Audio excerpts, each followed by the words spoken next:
At the end of the day, it's all about freedom.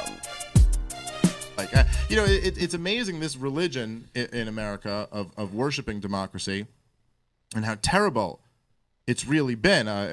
If you look for the last, say, 100 years or so, maybe a little bit more than that in America,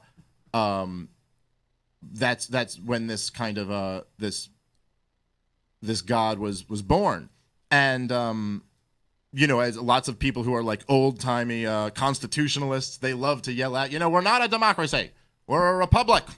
And, technically they are right. I mean, in theory, that is what the founders said. And the founders railed against democracy because they knew that didn't work out very well and didn't have a good track record, and that, the people couldn't be counted on to vote very well. I guess if you go back to Woodrow Wilson, right, who got us into the First World War after claiming that he would keep us out and actually campaigning on bragging that he had kept us out so far. And he got us into the war, and he said we're going to make the world safe for democracy. And before World War I, Europe was largely ruled by monarchies. It was just despots and monarchies, and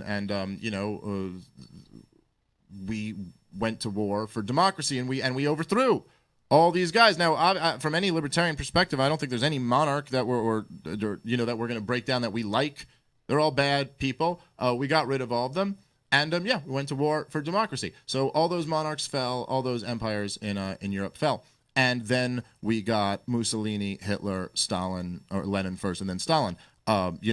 And this is maybe the first lesson of spreading democracy around the world in the 20th century. So it's not so just now. I'm not saying believing in democracy necessarily means you want to spread it around by force, but just saying this worship of democracy has in fact led to this type of policy. So then, of course, like Hitler, by the way, being the best example, who was elected by his people. This is who they wanted, and of course the imposing democracy around the world is something that we've basically done ever since then, or used the guise of imposing democracy, because as we pointed out many times, quite often we'll team up with people who aren't democratic at all. It's just when convenient we're for democracy, and of course the most recent Iraq war was sold on democracy.